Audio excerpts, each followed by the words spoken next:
Brian in Maryland. Brian, tell us what's on your mind today. First and foremost, I just want to say from the bottom of my heart, thank you. You guys are, quote unquote, doing the Lord's work. Hint, hint, wink, wink. I was just listening to that last guy who was talking about 23 and periods, and that was so weird. But I guess what I wanted to put out is, I know, like, me and my girl were just laughing our asses about it. But for the theists that are listening, just, it's one thing if you believe in something and it inspires you to do good work, that's great. True. But it's like, if you really delve into it, like, you'll see the alterations, the editing, the obvious political manipulations, and the fact that the people who received it, well, they had a hard time doing things like farming, treating women like people, and living past 60. So, like, even if you just do a little bit of digging, you'll find that there's just a ton of inconsistencies. And it just, to me at least, it's like, why don't people see this? And it kind of hurts triple because I'm black. And it's like, so many black people just believe in Christianity. Then again, it was either with my ancestors, believe in God or we'll murder the crap out of you. Yeah. I get it.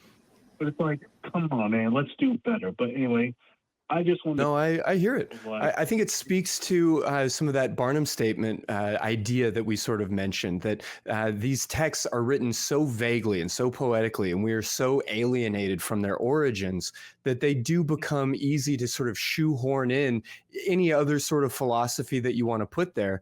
And I say any other philosophy, but you're totally right, Brian. I think that the Bible, because of when and where and who by it was written, we see so many things that are very comfortably going to support authoritarianism, that are going to support patriarchal ideals, that are going to support misogyny and rape culture, and a lot of these like meaningful problems in our world today.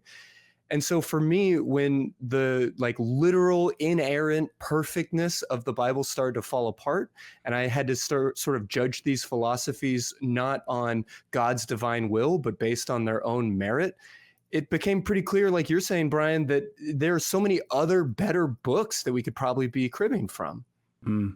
And to your point on having faith, but also recognizing that there's errors in these dogma, there are plenty of Bible scholars and religious scholars and theologists who openly recognize the problems with Scripture, the problems with the Bible, or the problems with the Quran and things like that, but still believe in God. And I don't get how they can do that, but I'm not them. So they can, they can square that circle, but they're honest about the book. I mean, that's relative if you ask me, but also, like, in case like some of the viewers are watching and listening, the Council of Nicaea, it's literally was a top 40 of basically the top 40 sects of Christianity, including the Luciferians, who think that Satan was a good guy, all just literally saying, hey, we could put this story in here, this story, and then it's like also, they also adopted, quote unquote, more like stolen, a bunch of pagan rituals. So it's like, again, if you truly want to believe in it, that's one thing, but just do some digging. And No, it is so tricky. And I feel like I'm in sort of an awkward place because I want to recognize that the vast majority of Christians don't necessarily believe in biblical inerrancy. But I'm way too autistic for that shit. Like when I was a believer, the Bible had to be perfect. We were evangelicals and we were very much told that this book is perfect.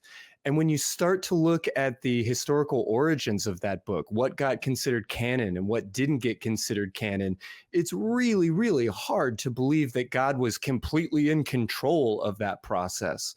And so again, if we just sort of take the Bible as a bunch of quote unquote good information and start to evaluate which parts were from God himself and which ones were stuck in by sinful man, you start to get a text that is so mixed and muddled that it really doesn't stand up against damn near any other book on moral philosophy that we might be tempted to grab for.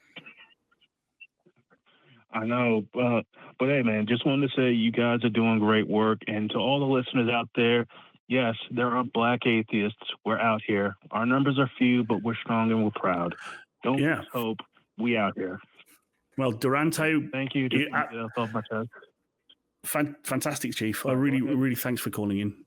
And as I was just shouting out Durante from Lamar from last week, singularly excellent gentleman, Black atheist, former pastor.